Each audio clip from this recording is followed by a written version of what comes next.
அந்த கதை முடிந்த கதை, எந்த மனம் மறந்த கதை.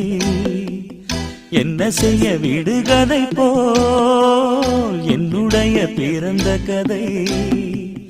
காலங்கள் தான் போன பின்னும் காயங்கள் ஆறவில்லை, வேதனை தீரவில்லை.